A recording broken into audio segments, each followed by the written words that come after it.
So a couple notes on the test.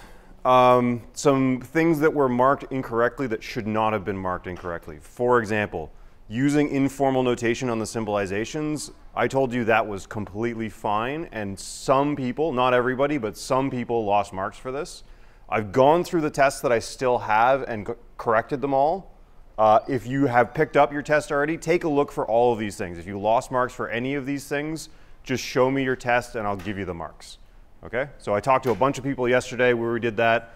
I've fixed all of the tests that I still had. My apologies that I screwed up some of the... These are on me. I didn't give clear enough instructions to the TAs, basically. So my apologies for these, but we'll hopefully get them fixed. Yes, you're absolutely... Please come to my office hours, or there's few of you enough here today that you can just talk to me right after class. If you have your test with you, you can just talk to me right after class. Yeah?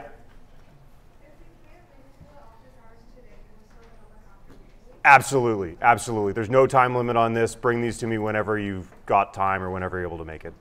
Okay? Okay. So there's this thing about informal notation. There was a thing about not using repeat on lines that are not ID or CD, which we went through as a group, this journey of discovery where we figured out that we didn't need to do that. And then I guess I didn't bring the TAs along on the journey.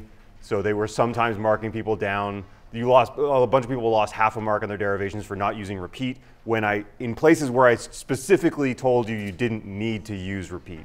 So again, I went through all these tests, tried to find instances of those. If there's one of these on your test, please let me know. You'll get the half mark back. So if you lost marks for either of those reasons, please show me your test and you'll get those marks back. One more thing, one fairly major thing. I gave the TAs a faulty answer for one of the symbolization questions. So here's what I thought. So the question was, and it was either, there was two versions of the test. It was either question 3 or 4, depending on which version you wrote. The question was, that the sun comes out is a necessary condition for there being a rainbow, but it's not a sufficient condition. And I said the following, R then S and not S then R. And that sounded perfectly reasonable to me. I'm like, yeah, that's fine. Until somebody pointed out that if S is true and R is true, then the whole sentence comes out as false. Because the second conjunct, S is true and R is true, the conditional is true, therefore this is false, therefore the conjunct is false. And that surely can't be the case. If it's sunny and there's a rainbow, it surely can't be false that sentence, right? So that answer is faulty. If you gave that answer, you got full marks. That you will continue to get full marks. If you gave just if R then S, I gave everybody full marks for that as well. I consider that a reasonable answer. Okay? So my apologies there. Yeah? Wait, what's the right answer? I still don't know how to symbolize not a sufficient condition. I still haven't figured it out. Bonus points to anybody who does let me know. Yeah?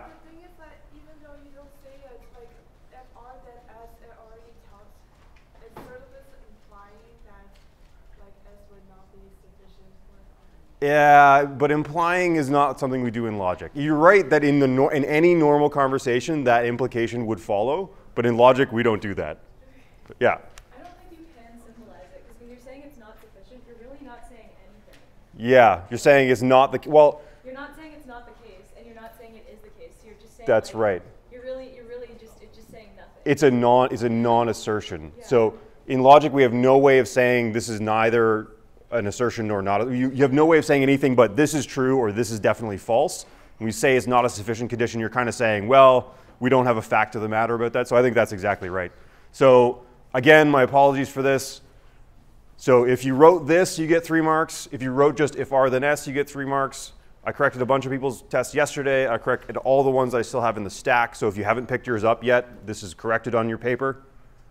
But if you have one and you haven't had that corrected, please show it to me and you'll get an extra couple marks. Okay? Sorry about this. So we've definitely got the repeat thing and the informal symbolization, informal notation thing, we definitely will have corrected for the next test. And I'll just think harder about the rubric I give out for the next test. Those are my plans of action for getting these things solved. Okay? Questions about that? thank you to the people who like helped me figure out what was wrong with this test. I do really appreciate your help. Yeah. Okay. We said all that. One last thing. This is not something that I think I screwed up, but something that's worth mentioning. So I saw a bunch of these tests where people were using the commands from Logic 2010. Instead of writing a show line, they would say in the right-hand column, show antecedent, show consequent, show unnegate.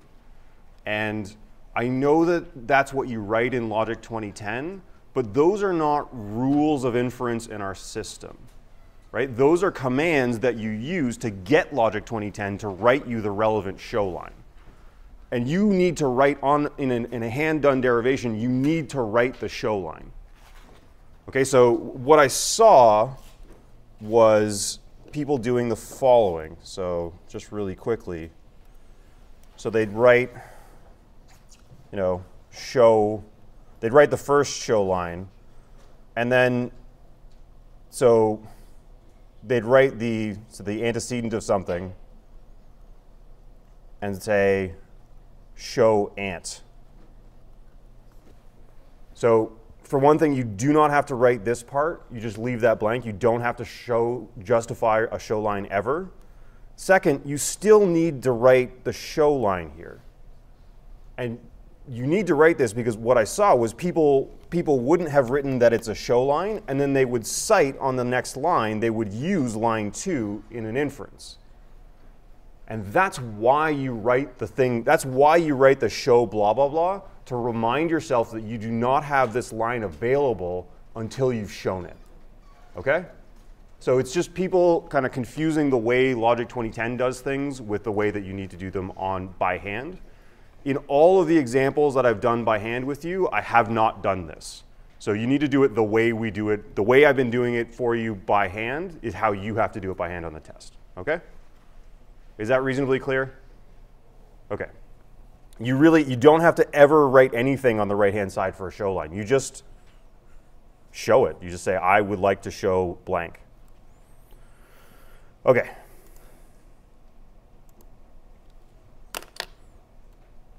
And one final thing, those of you who are carefully watching the syllabus, I know undergrads are famous for carefully following along with the syllabus.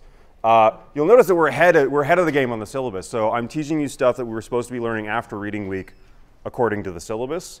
So after reading week, the week after reading week, we're basically just going to be doing this stuff, but harder. Okay? Don't mumble about that. That's what we're doing here. We're going to keep doing, we're going to do a bunch more derivation stuff, a bunch more symbolization stuff in predicate logic, just more complicated stuff, more challenging derivations, more challenging symbolizations. That's the plan for the week after reading week. If you're like, hey, we're ahead of the syllabus, what's going on? That's the plan, okay? Okay. So, any questions about course business before we get into it? Then let's get into it. So there's two more things that you need to learn about derivations and predicate logic before you're sort of ready to tear into these things: universal derivations and quantifier negation. So just to quickly review, here's what we've done so far. We've already got on the table the rules to eliminate an existential. That is, you've got an existentially quantified sentence, and we want to get it so that it's not a quantified sentence, it's just the sentence that was inside the quantifier. To get that, you do existential instantiation. That's the elimination rule. You eliminate the quantifier, and you just end up with the sentence, right? You instantiate it. To introduce an existential, suppose you're trying to show an existential, the rule you use is existential generalization. That's where you have something that's not quantified, you use e.g., and you get something that is quantified.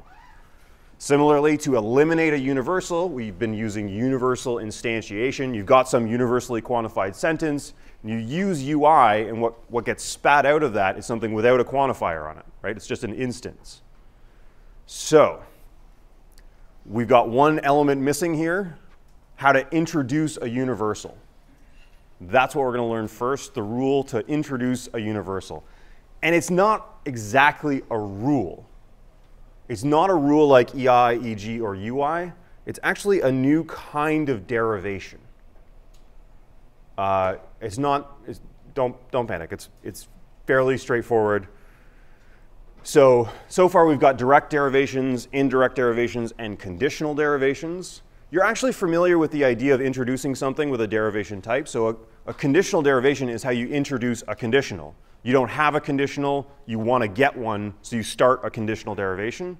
In exactly the same way, you don't have a universal, you want it, therefore you start a universal derivation. So that's what we're going to do right now. OK, so suppose I want to show some universal sentence. For everything with property f, those things have property g. All f's are g. Universally quantified sentence. Here's how you do it. You make a line of reasoning that shows that that relation holds for any arbitrary object. So if you say, OK, suppose there's some object x.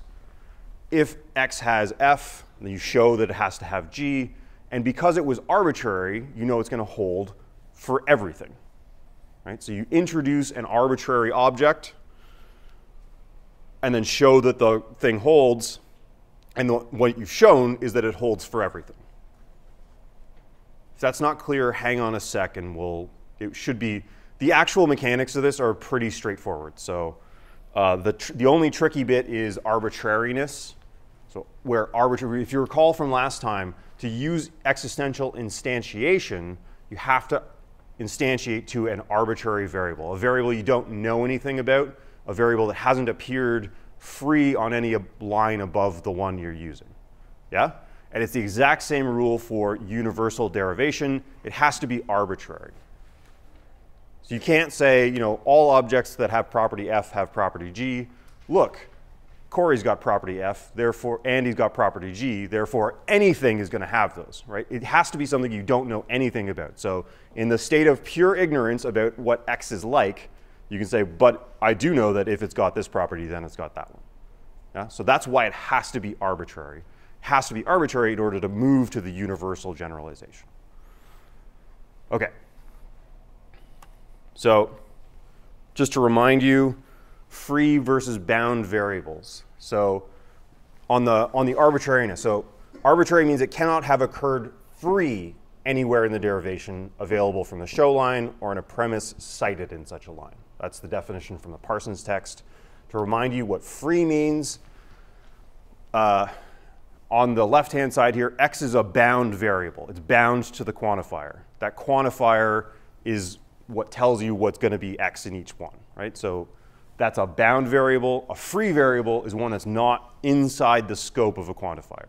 So on the left, each of those instances of x is inside the scope of the quantifier. A free variable is just one that's not inside the scope of a quantifier. OK? Good with that, right? So the rule for arbitrariness is it cannot have appeared free, that is unbound, above the thing in the proof anywhere. OK, so what is that? Like, OK, so here's a terminological annoyance. A bound variable is actually really easy to change, whereas a free variable is kind of fixed, which is exactly the opposite of what you would think if you just heard the words bound and free, right?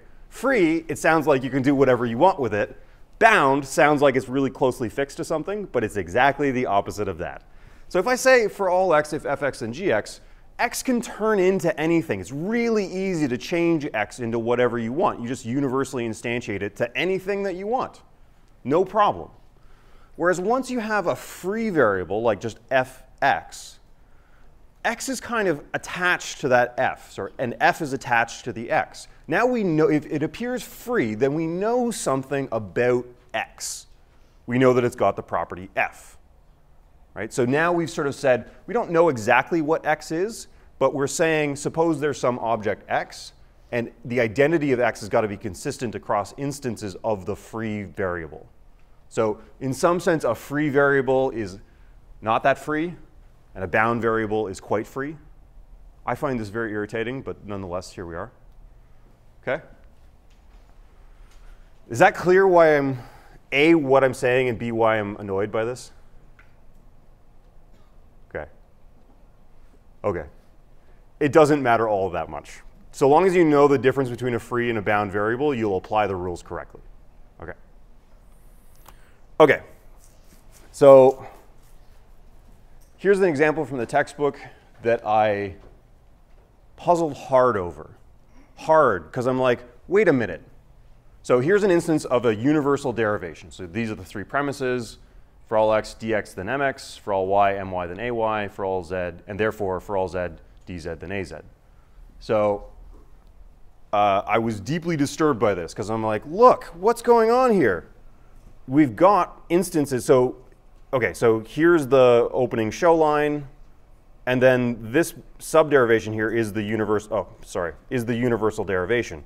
I was very annoyed because I'm like, what's going on? You got these variables free. So z appears free above this show line, which is where you're trying to show an instance of the universal.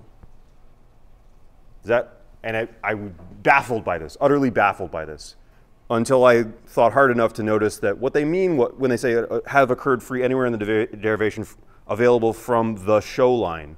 The show line they mean is the first show line here.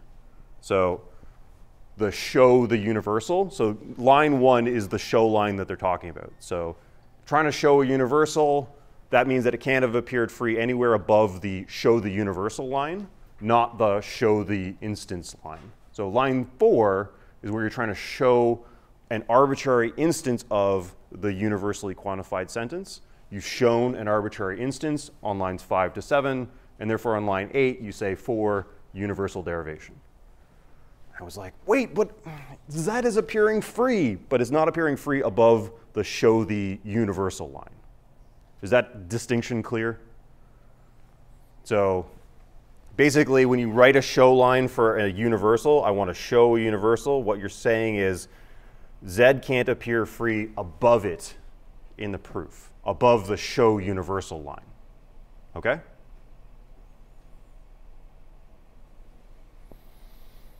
I may have just dragged you all into my confusion rather than helped you get out of it. Yeah. Would it be helpful to just show the instance of the initial show line right after the first show line? Yeah. So there's absolutely no reason that I can tell why you wouldn't say line 1, show for all z if dz then az. Line 2, show if dz then az. And that's really what I'd recommend you doing, because then you can just do the UIs after that. That's fine. So there's nothing wrong with doing it that way. The point here is just that it's perfectly, so z does not appear, so this still satisfies the condition for arbitrariness is the point of this slide. Because z does not appear above the show line that says show the universal. Yeah? Nothing appears above the show line for show the universal. It's the first line. OK? OK.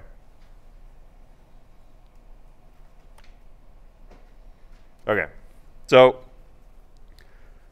just like with EI, you want to start a universal derivation pretty much as soon as you can to preserve arbitrariness.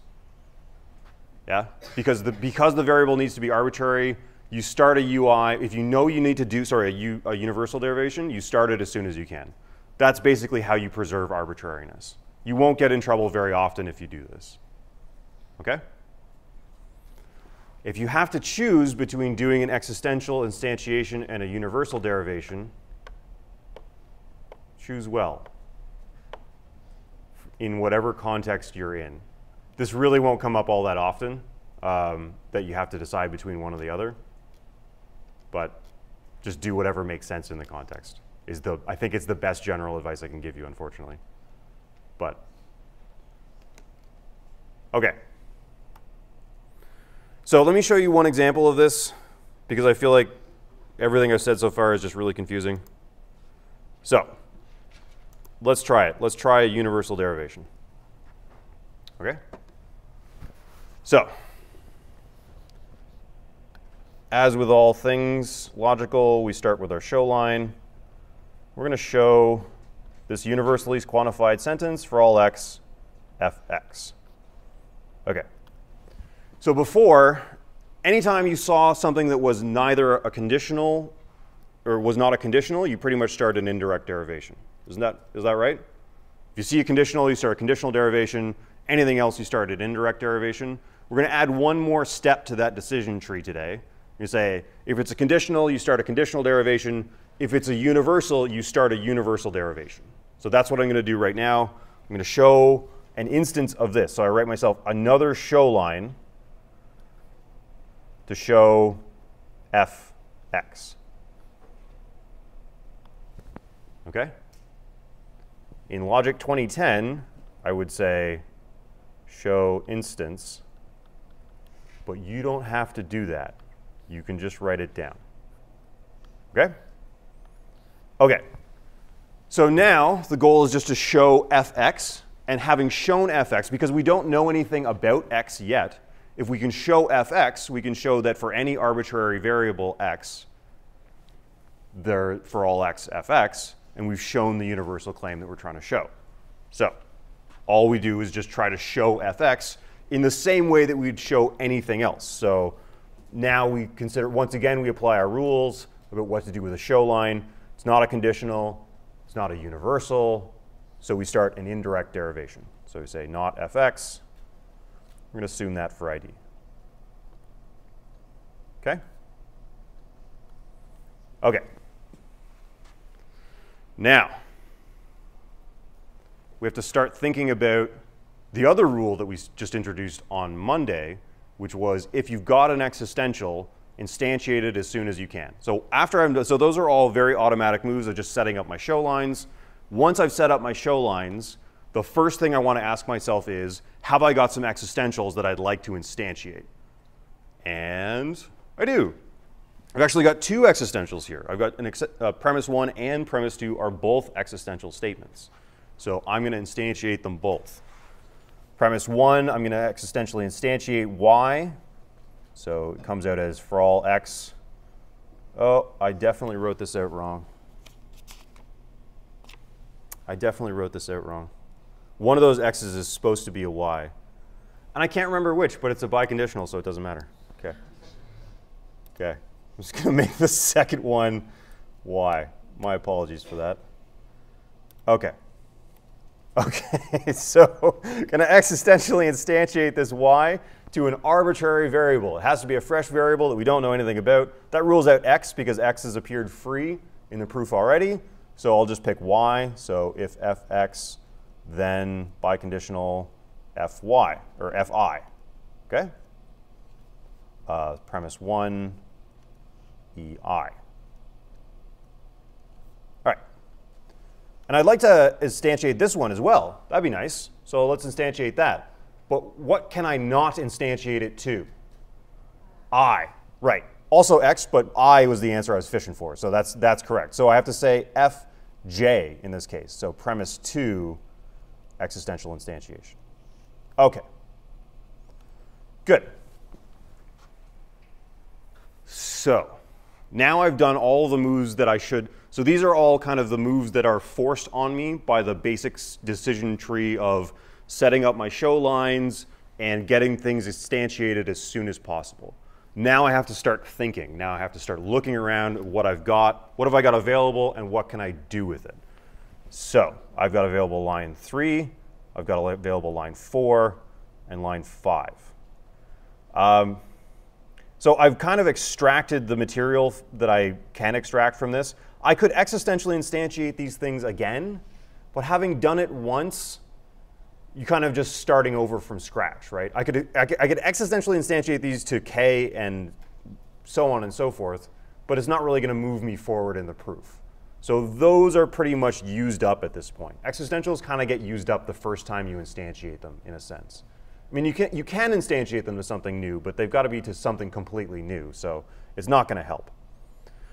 However, I've got this lovely universal, lovely, delicious universal that I can instantiate to as many things as I want. So probably what I'm going to want to do is do a UI on this universal. So what would I like to UI that to?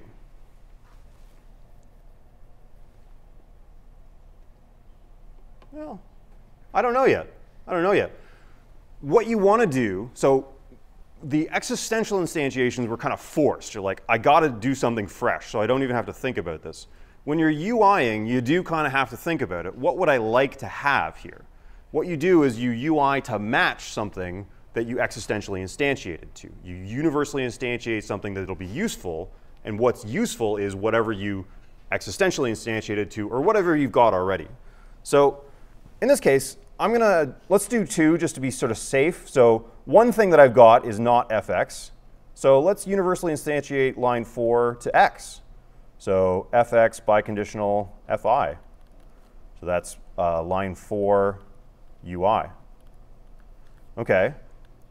We can also existentially instantiate it to, we could existentially instantiate it to I. That would give you fi biconditional fi, which is not super useful to have. But the other thing we've got going on here is a j. So we can existentially or universally instantiate this to if fj biconditional fi. OK. Also line 4 ui. I can keep universally instantiating all day long. I can instantiate it to anything I want. Never use up a universal. You kind of use up the usefulness of existentials, but universals, you can keep pulling things out of them at will. Yeah? Did we have to write fx by conditional fy? Can we just jump straight to fj? Sorry. Can you repeat the question? Do we have to have line 6? Well, can you go straight to fj? Absolutely you can. Absolutely you can. So if I done this backwards, that would have been fine too. So you can existentially instantiate to anything that you want. So on line 6, the question was, could we have just done this fj biconditional fi? Yes, you absolutely can do that. And then you can still do if fx biconditional fi. Yeah? You can existentially instantiate to whatever you want. So long as you replace every instance of the variable with whatever you're instantiating to, it's fine. OK. So what do we got here? And now, all right, I've kind of used up the usefulness of line 4. And what I've got is a bunch of free variables. Just going to do my standard predicate logic or sentential logic thing, look for a contradiction somewhere. So OK, let's see. We got fi, and we've got not fx. So how about we say line 6, biconditional to conditional. And I'm going to give myself if fi, then fj. Yeah? And line 7, biconditional to conditional, if fj, then no. Was it? Premise 2 EI, yes, it had to be FJ. Sorry, yes, I deleted it. OK, good. Thank you. OK, so, well, then I'm going to do this the other way around. I'm not going to do if FI, then FJ. I'm going to do, because I've got FJ, 6 biconditional conditional, if fj, then fi. OK? And that's nice because that gives me if fj, then fi, and I've got fj. So line 5, line 8, modus ponens gives me fi.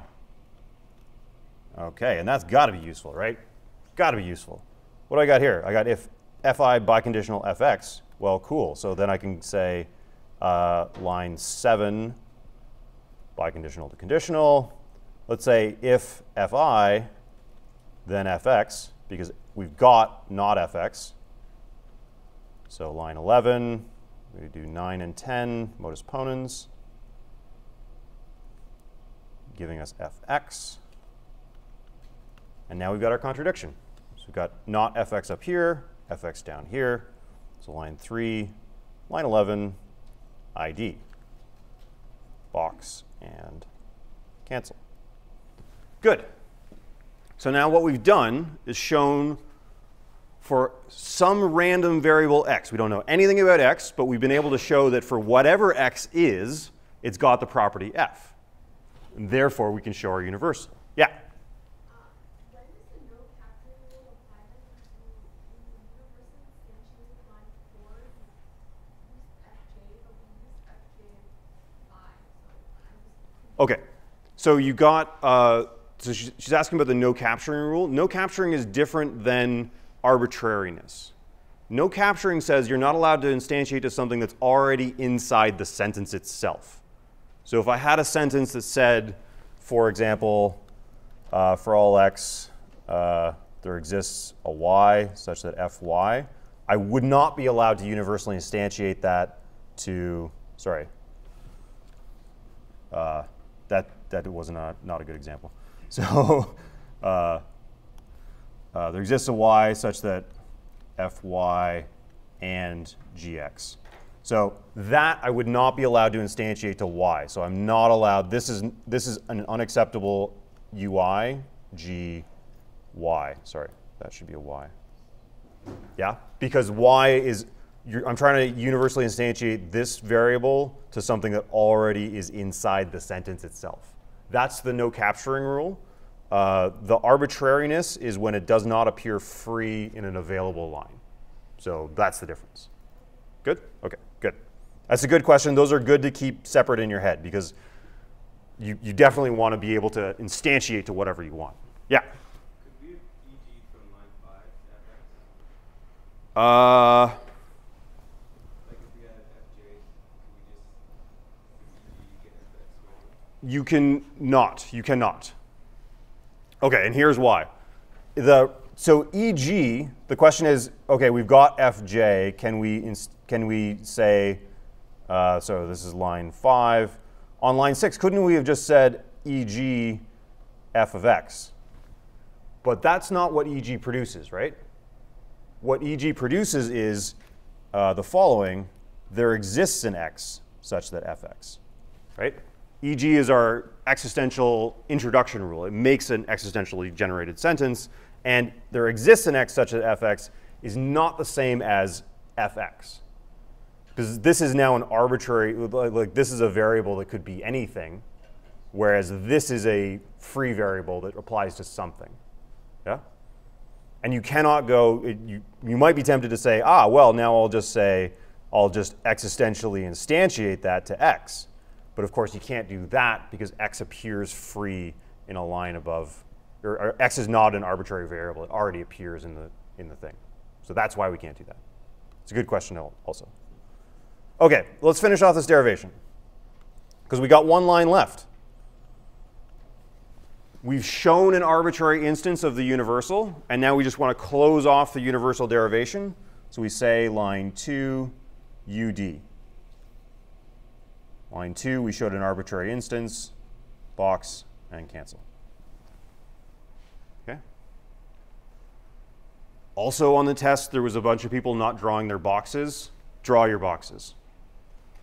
Also on the test, there's a bunch of people drawing boxes that went out like this. And I don't like that either. Because they would draw the box, and then it would be the lines just utterly overlapping, and that's really hard to read. I would really strongly prefer and will require that you do this indentation and boxes on the inside thing. OK? I'm telling you this. You're all the ones who showed up to this class at 10 a.m., so probably you don't need that, but regardless. OK, so that's a universal derivation. OK? OK.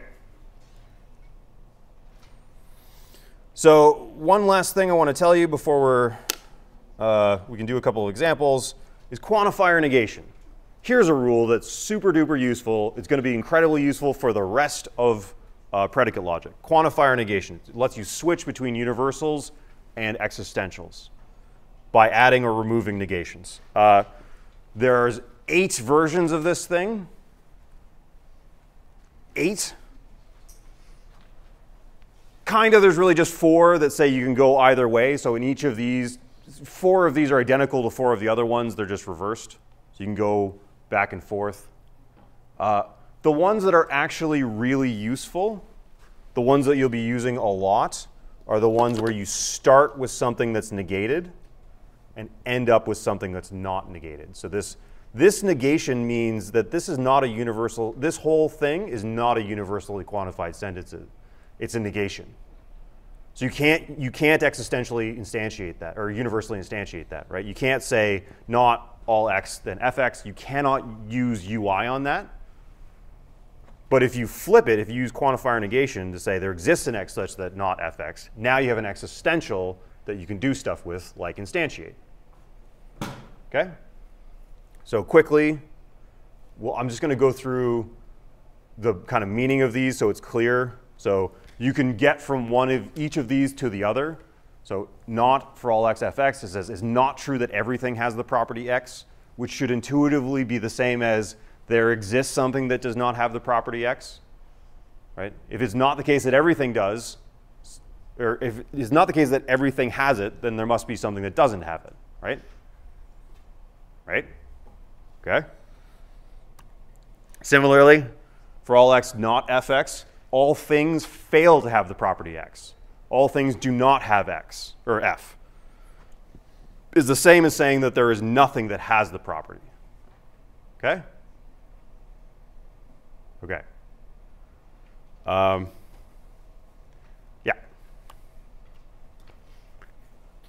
All things have the property f is just the same as saying there's nothing that doesn't have the property f. Right? And it's not true that everything fails to have property f. Kind of sentence only a philosopher would produce is just the same as saying there's something that has the property f.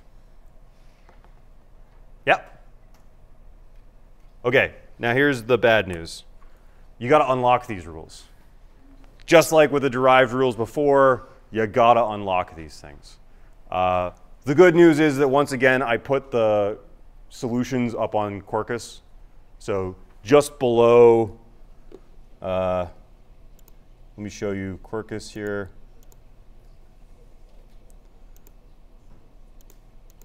People had trouble finding this last time, so I want to show you in some detail how this looks.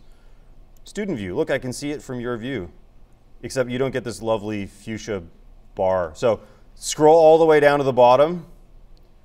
Quantifier negation theorems. Click on that. These are the theorems that you have to prove. And if you click on these, you'll get the proofs. They're not so bad, right? Ah, it's not so bad. Look, it's only 24 lines.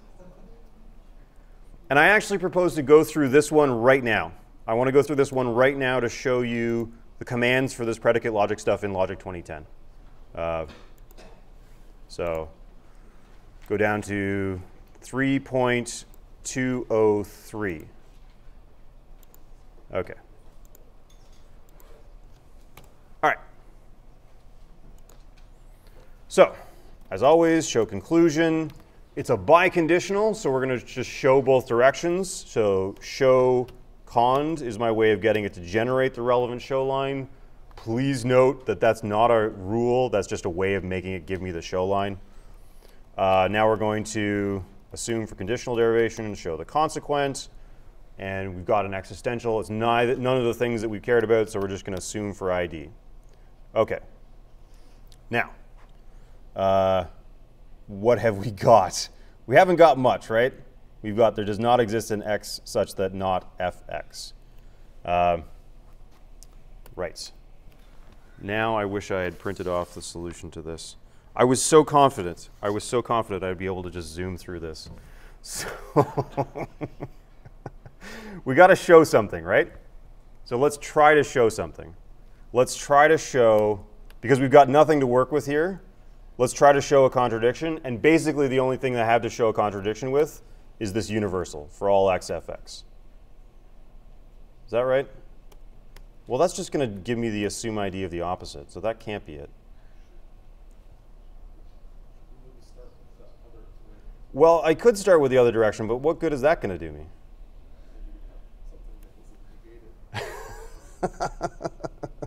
Yeah, I guess so. I guess so. I just looked at, yeah. Have the biconditionals, can you make it conditional and then notice forwards? Right. Well, I don't have a biconditional. Okay, true. Yeah. None of the rules that we have so far, can we do anything? That's right. That's right. But we have to start. No, OK, yeah. So I am going to try to show not fx then. No, sorry. All right, I'm going to peek at my answers here.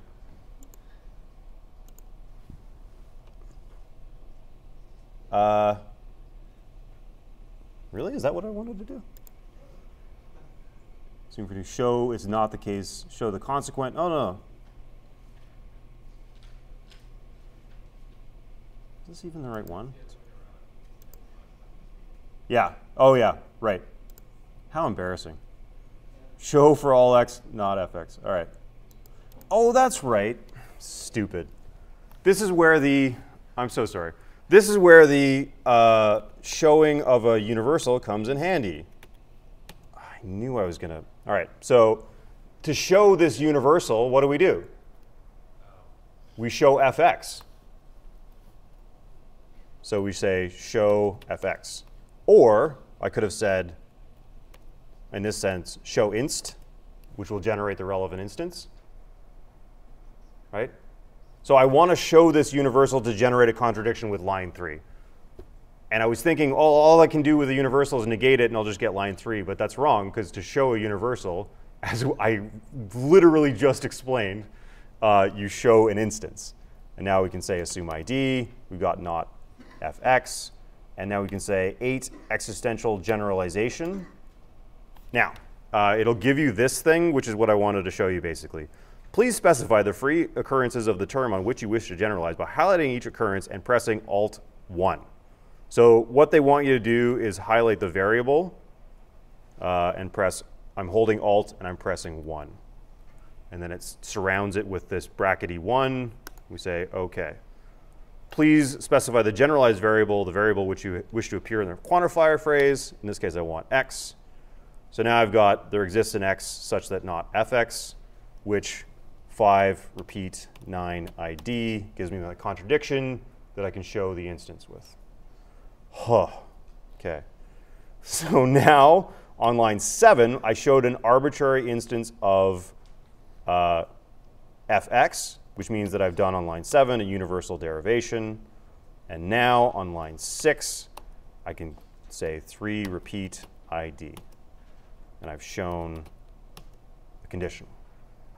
Now I just have to show the other side, which hopefully will be less embarrassingly difficult. Soon for C. So I hope you're seeing that all of your old sentential skills are still in play, right? Show consequence, assume ID. This time an assume ID is nice because so I cannot do a universal derivation showing this because it's not a universally quantified sentence. It's a negation. So I say assume ID, and in this case, I have a nice, what I can do is the following. I've got available this existential. That's cool. That's helpful. So I can say existentially instantiate that, and a little pop-up is going to come up and say, tell me what you want to existentially instantiate to. And it'll tell you if you did it wrong. So if I want to instantiate to x, it'll, what? No, I'm not allowed to do that. What? There's no specific x variable listed yet. Right. Oh, yeah, there's no free instance. Well, no, but it's appeared. It's appeared. But those are different than, those are just saying for anything. Yeah, OK. I was going to do it to I, but that's fine, I suppose. All right. So 17 UI to x. And now we've got our contradiction, 18, 19 ID. 16, we've done our conditional derivation. And 2, 14, conditional to biconditional. Ta-da. And 22, direct derivation. OK. Is that really OK? Yeah, see, it doesn't let me. It didn't generate the problem right away, but it does not like x because x is not an arbitrary variable. It's not arbitrary. So what we have to do here instead is the following. We have to so assume ID, we're going to say 15 existentially instantiate to something fresh, I. And now we can say line 17, we can UI to match that.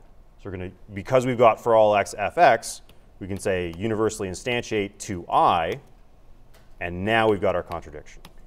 Oh, you can't just say 18, 19. You have to tell it what rule. OK? So 16, conditional derivation.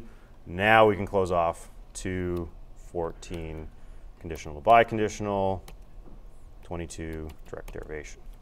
OK. Tell me I did it right. Yay, I did it right this time. Yeah? What shortcut did you use to delete the line subject? Oh, sorry, Alt-delete. Alt-delete deletes lines. Okay? Okay, so that's quantifier negation. Or sorry, that's one of the rules for getting you quantifier negation. You'll do all of these to unlock quantifier negation. You definitely want to do that because it is incredibly useful. Okay? Okay, I was going to do some more examples, but we are out of time. So work on these. That should be all the skills you need for your exercises. If anything's unclear, please ask on Quarkus, and we'll see you after the break.